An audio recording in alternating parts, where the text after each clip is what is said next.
Namaste. So let me begin this entire proceedings of the forum today with one video where you're going to watch Pastor Eddie Smith and view the video closely, listen to what he's saying, because this is exactly the Eastern ethos that we speak about, right? Welcome to Rex and a warm welcome to all of you. Thank you so much for making the time and being with us today. And namaste once again to all of you. Let's play the video and then we'll figure out why we started with this video. Namaste. And you write this down because this is something we're going to be using every Sunday from now on. In men, I need you to get it. Ladies, I want you to get it, but especially I want my men and boys to get it. N-A-M-A-S-T-E. That's a Hindu term. Namaste. Say that. Namaste. Say it again. Namaste. Namaste, means the divinity within me salutes the divinity within you. Y'all missed it. Namaste means the divinity within me salutes the divinity within you. Now, flag, this simply means I recognize that Bobby has some God in him. See, many of our boys don't have any respect for life. That's why it's so easy to kill them. So when I realize that Bobby got some God in him, just as I have some God in me, that will make me respect him not only physically, but I'll respect what I say about Bobby. We have not been taught to respect one another, so I need you to say it again. Namaste. Say it again. Namaste. The divinity within me salutes the divinity. He's an African American, right? Lives in a place called Philadelphia, right? And what is he talking about? Greetings, right? Is it just a greeting? Respecting the divinity in the other person, right? Which is the original wisdom, is what we are trying to kind of revive at Rex. That's why I started with that. Because Namaste, basically the wisdom originated from India, right? And yet most Indians have lost the meaning of that word. Do you agree? Right? Most of us probably use it when we meet our relatives or we meet our elders, right? But we don't use it in day-to-day life. Yes or no? I mean, it's more cool to say, what's up, bro? And it's cool, dude, right? Now, I've not really grown up using Namaste because I was born in Goa and I'm born in a Roman Catholic family, though I don't believe in the religion or that I'm a Goan. I feel I'm a human being first and an Indian next, right? But when I first heard about this from Pastor Eddie Smith, I said, wow, what a powerful word. And we've lost the meaning of the word because we don't know the meaning of the word, right? This word originated in India. And people in other places of Asia do this more gracefully than Indians. How many of you have been to Thailand? Right? Which place did you go to? Bangkok, everyone's favorite place, right? Okay. Is there anything you noticed in Bangkok or any other places in Thailand? Namaste is used as a greeting always. What is the word they use? They say savadika. Yeah, they fold their hands and they say savadika, which is the Thai version of Namaste. Any idea where they got savadika from? Where did savadika originate from? Thailand. Savadika was borrowed from India. It's the Thai version of Namaste, right? But they practice it more effectively. I promise you, the king of Thailand to the vendor on the street says savadika very, very gracefully, irrespective of class divide, irrespective of which country you're from, and that also compels you to say savadika back to them, right? Now, Iran had created a word called Westoxification, right, during the time of Ayatollah Khomeini, yeah? And I recently wrote a piece which was done for Speaking Tree, but then Speaking Tree told me you have to tone this piece down. And I said, I can't tone down the truth, right? Because standing in a mall called the Ambience Mall at Gurgaon, I saw something which really disturbed me. And I called the piece, Namaste, we need to get toxified, right? Because we've taken a lot of practices from the West, which are not their best practices. We've taken their reality shows, we've taken their soap operas, we've taken opera, we've taken their cheerleaders, but we've not taken their spirit of cheering when India is losing. We boo the other country out. And that's bad form. It shows bad sportsmanship, right? And the day I wrote this piece was around March in 2013, around 3 months after the Nirbhaya case happened, right? And the reason I wrote Namaste, we need to get Westoxified is because standing in this mall in Gurgaon, I saw parents telling their young daughters and sons to go into the Indian Idol booth and perform songs and item numbers so that they could get to participate in the Indian Idol Junior. And these were the same parents who had earlier spoken about crimes against women. And I found some kind of duplicity over here. I'm sorry, I'm not going to speak very well of Indians.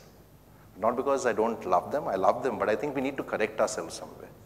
Now I think item numbers are crimes against women, right?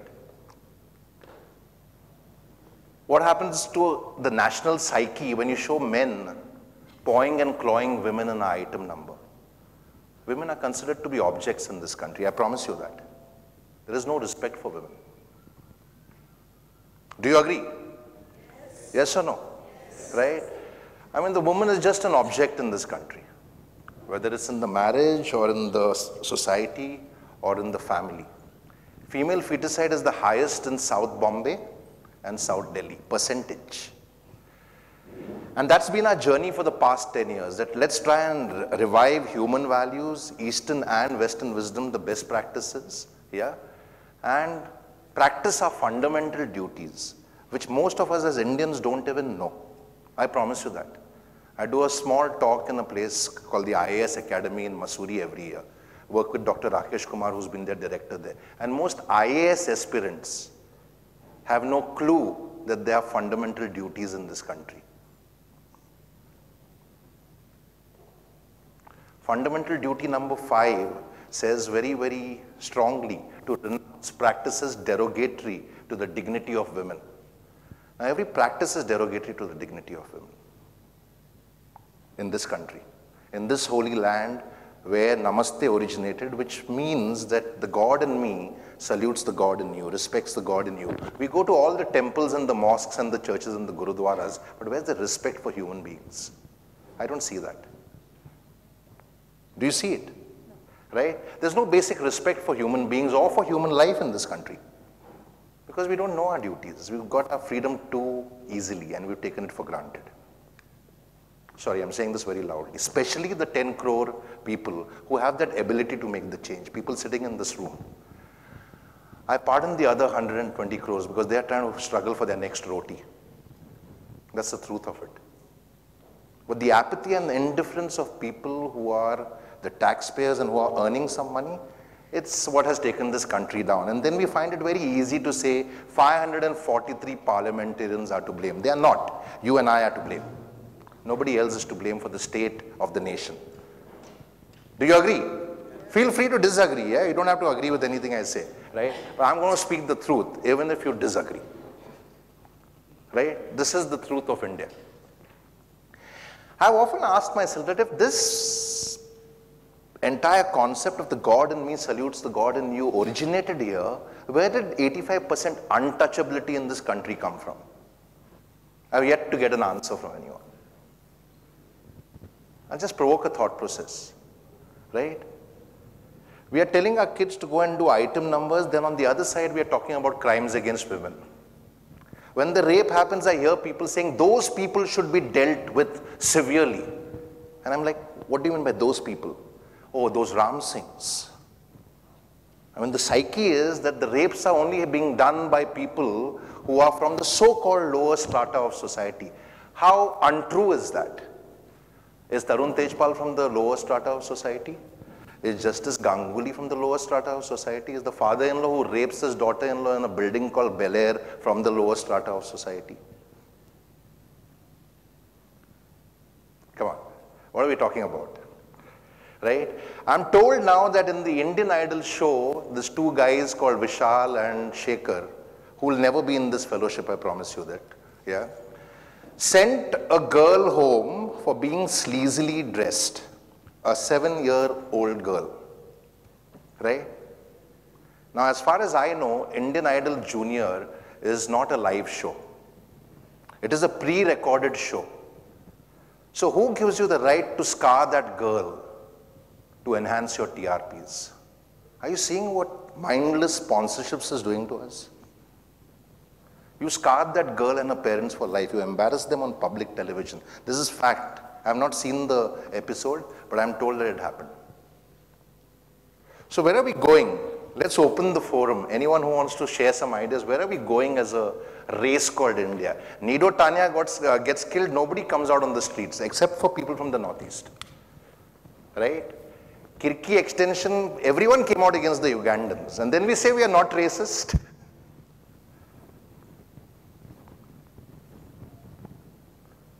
Racism runs deep in us. I always say that the only concept of fairness in this country is fair and lovely and fair and handsome. Because that's what we are being peddled and sold, right? Now I strongly feel this, and I'm sure a lot of you would agree, is that if we practiced our fundamental duties as citizens, then the country could change. But when we don't know it, how can we practice it? If you read the little note that we've put in those small books that we've given you, we've been celebrating 26/11 for the past many years. So, where was I?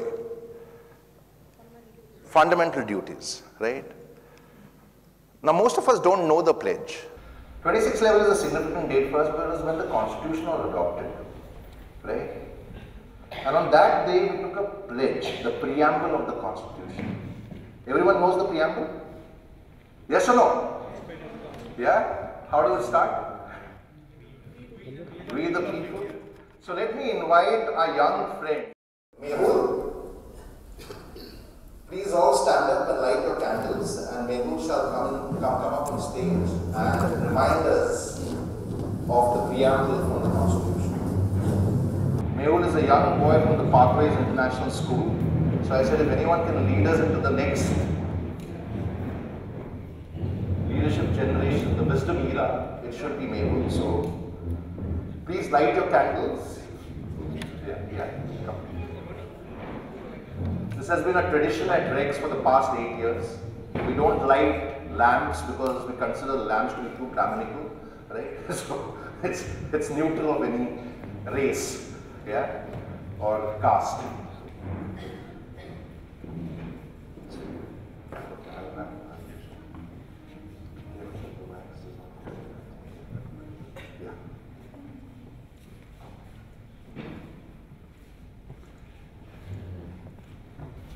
We, the people of India, having solemnly resolved to constitute India into a sovereign, socialist, secular, democratic republic, and to secure to all its citizens justice, social, economic, and political liberty of thought, expression, belief, faith and worship, equality of status and of opportunity, and to promote among them all fraternity, ensuring the dignity of individual and the unity and integrity of the nation. In our constituent assembly this 26th day of November, 1949, do hereby adopt, enact, and give to ourselves this Constitution. Thank you. So we'll open the floor now. Any insights that you got from that little preamble? There are 2 microphones out there. You can just go up to the microphone. There are 2 microphones on either side and share your ideas about what did that little preamble do to you. My name is Sisnath Verma and I am from Ranchi. From the preamble, what we learn is the power of Indian democracy gets from the people, from us. All right, thank you. Thank you, Sheshnath. All right. Hi, this is Roshni from Mumbai. Yes, Roshni. The first thought that comes is we are way too far from what exists as our reality to what we perceive as our reality. To the things that we are in awareness of, to the things that we are not in awareness of. And the first step to anything is awareness. And without awareness, we can't do anything because you just don't know something exists. It is like a side of the coin. The side that you see is the side that exists for you. And we live blindly in our day-to-day lives, just trying to, put up with the rat race, survival, looking after the family, to doing everything, but not looking into things that actually construct that entire beingness with our family and surroundings. And it is just that the basic steps and the basic things that maybe we were told as children and the mind conditioning that we went through can create what we are. And just a little note that living in awareness is the only way to move towards a better India. And the second part is acceptance. We may be aware of too many things, but we don't accept it very easily. We may be aware of our rights, but we don't exercise it because we internally don't accept the fact that I can actually do it. So with both combined together, then only will we come to the third step, implementation. So yes, in our own little efforts, whatever we can do to combine all these 3, then we can really make a difference. Otherwise, these 3 days will be a good holiday to be with each other. Bye. Thank you, Roshni ji. Suneet Bezbarwa here. What the preamble actually tells me is are 3 things: sense of responsibility, sense of oneness, and sense of belongingness. Thank you, Suneet. Yeah, thank you so much. Yes. Morning. My name is Abha Banerjee, and I think the preamble starts with the word we. And we in itself, I think it's not about me, you, and anybody else, but when we say we, it's about us. And we are given that constitution to live, not to sit on it. And that is what I think we have done, that we've just sat on something that is so powerful, which gives out in each and every word such huge words to live and to execute in our lives, but we have simply sat on it. So I think we as people, when we get together in a group like this or otherwise, that it's us, one person, but it's we together that we can do a lot of stuff. Thank you. Thank you, Avaji. Hi, I'm Rashmi and I'm from Delhi. Okay. And I just want to say, about 2 months ago, on the internet, there was this speech of Lord Macaulay. I don't know how many of you have seen that. And it was, Lord Macaulay to the House of Lords, when he had come to India and seen what Indians were all about, and then gave like a recce, and then went back and wanted to govern us as a country. So in that he said that this is a country where there is no beggar nor thief, and it is a country so spiritually daunting that to actually rule and govern this country, we will have to break its spirit and make sure that we tell them that everything about the West is the best, and that everything that they have is not worth it. That's what they did to us, and then that's what we carried on doing to ourselves. So somewhere we need to learn. Thank you, Rashmiji. Good morning, everybody. This is Ranjit. I see the preamble as the philosophy of the Constitution of India. It starts, if I can remember it well, from my childhood days, we the people of India, having solemnly resolved to constitute India into a sovereign, socialist, secular, democratic republic. So it lays down the basic idea of the Constitution, and I see it as a reminder to us, telling us that we should remember the ideals of the Constitution. Overall, it says about the brotherhood of India, about the brotherhood of people, and of course about peace. And that's how I see it. And keeping that in mind, I started that Zero Tolerance to Road Rage initiative, which is also about peace, because by accepting peace, we can see development, overall development in everyone. Thank you. Thank you, Ranjit. Good morning, everybody. This is Shamla. When I was listening to the preamble, after that, I was thinking, what is that, if it has triggered any thoughts in my mind. I feel it is so new and different. And if you ask me whether I could say it without reading it, I cannot do that. That's probably because a falsehood and a virtuality has taken over all our lives. We are so far from what is written in the Constitution and what we are doing now. So this is what I share with all of you. Thank you. Hi, my name is Anisha. Yes. And Jerry, you asked us how we felt when we began reading it. And to be completely honest, I was I got a little bit of a bad feeling in the pit of my stomach because we haven't yet managed what was set out for us so many years ago. But while it continued and Mehul continued reading it out, I got a lot of courage and realized that the guidelines are there. The guidelines are there to get us there, and our forefathers essentially have put it there ages ago. It gave me a lot of hope, and it's just time to take action in our daily lives. That's it, just take action in our daily lives. That's how I felt, simply put. Thank you, Anisha. Good morning, everybody. Talking about Lord Macaulay, I think he is one of the most successful people in the world because हम हिंदी में बात नहीं कर रहे हैं, हम अंग्रेजी में बात कर रहे हैं. It's right inside my genes. Some kind of genetic engineering. I think where many of us see people wearing those bandanas with Union Jack and stars and stripes, I love, heart and why. I am yet to see anybody who says I love Delhi or Hindi mein. So I think he's the most successful guy. Yeah? Thank you. Namaste, I am Anurag. For me, it reminds me of those NCERT books which we used to read when I was in school, the first page.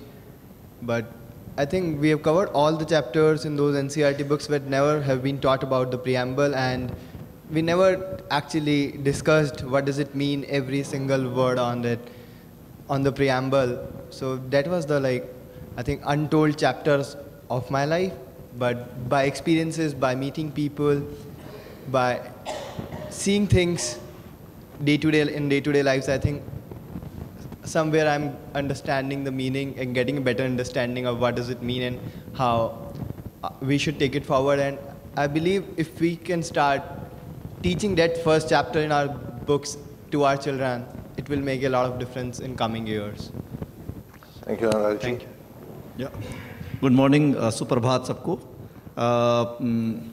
This is the thing that we have been doing for past several years, and I feel the Constitution and its preamble and its Article 51H is the thing which can unite India. And that's why we have been campaigning. India cannot be run by different moralities of different religion, but only by the constitutional morality. If you go by the Khap morality, then there will be Khap panchayats, why you are going to this place, with whom you are sitting. And Constitution is the biggest weapon in the hands of all the people, particularly the minorities, with the Dalits, with the marginalized women, all these kind of people who are often victim of the violence of so-called nationalist people. And India is facing a greater challenge. And if we use this instrument as a weapon to spread the idea of India, constitutional preamble is the idea of India, India's socialist, secular, democratic Republic of India. So we often actually forget that there is a secular value and there is socialism in it. Where are we heading for? If we see the decline of all these values in the last 20 years particularly, then we will find that India is drifting away from it. And it is our duty now to rededicate ourselves for these constitutional values. And we started a campaign, Humanize India campaign, and that Humanize India is basically focusing on the duties of a citizen, which we say spreading humanist values and spreading the spirit of inquiry among the people.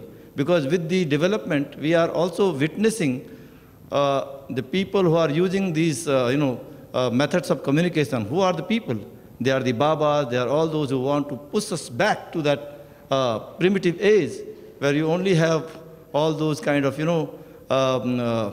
mantar and bhoot and pret and all these kind of things. So if you want to make an enlightened India, we have to use the constitutional morality. Thank you very much. Thank you, Vidyaji. Madhavan from Chennai. Yes, sir. How can you take anything when you are on an empty stomach? 1 out of 2 child is an empty stomach. So no preamble can ever be thought about it or understood, provided they are fed well. First of all, we are not feeding our children, which is a tragedy. Let us feed them prior to think whether they can think of preamble or understand the preamble. Thank you.